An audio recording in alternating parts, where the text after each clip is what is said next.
that we're going to be using as a standard warm-up. You'll probably be seeing this one about once a week. All right, so you'll get quite used to the movements. So whenever we say dumbbell or kettlebell warm-up, this is what we're going to mean. All right, so starting out with our dumbbell warm-up, we're going to be starting out with a single leg RDL. So you guys are pretty familiar with this one. We're going to be holding a weight, so it's either a dumbbell or a kettlebell.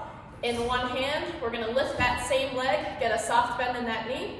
Then we're going to send those hips back, coming down with a nice flat back. Good control, up and down. Watching me from the side, you can see that as I bend that knee, I'm going to send those hips back towards the wall behind me, getting that nice hip hinge, keeping that nice flat back all the way through. So you're going to be hitting about 5 to 10 reps of each movement, and we're going to go through 2 times. Your second movement is going to be a single dumbbell deadlift. Okay, so you're going to take your dumbbell or your kettlebell, and what you're going to do is you're going to get your feet set right underneath the hips, a little bend in the knee, keep the chest up tall, and you're just going to come down to about mid-shin if you're holding a dumbbell. You can go ahead and touch the floor if you're holding onto a kettlebell. So you're going to act like you have 2 dumbbells in hand, but only use one, just for a little bit of stability. From the side, back stays nice and straight, knees come out, chest up, nice and even. The next movement we're going to do is our lateral lunge. With the lateral lunge, you can hold on to your dumbbell like so, or if you're holding onto a kettlebell, think about a goblet squat, how you would hold that. Feet are just going to come nice and wide, toes pointing straight ahead. From there, you're just going to hinge over to one side, keeping those feet flat on the ground. Send the butt back until you feel a stretch of that inner thigh. The idea here is that that chest and torso stays nice and upright as you're moving through those lunges.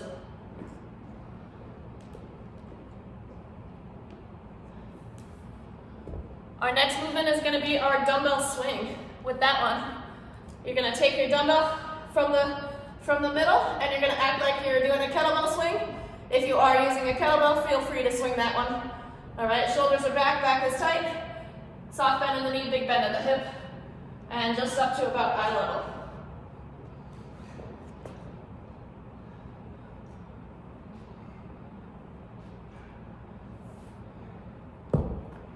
Following the dumbbell swings, we're going to be hitting a squat. For this one, you can hold on to your dumbbell by both heads, or you can hold your kettlebell by the horns. From there, chest stays up tall, knees driven out, heels stay on the ground. Work through that full depth of your squat. Try to fight for that upright torso as you go. After that, we're just going to be hitting a single arm press.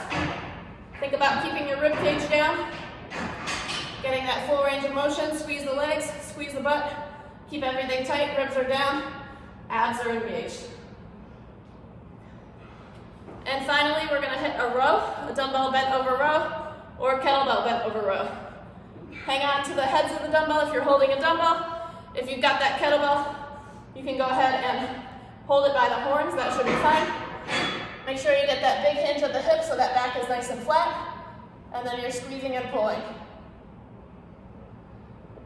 All right, guys, so again, about 5 to 10 reps of each movement, 2 times through, and that should get you nice and warm for today's workout.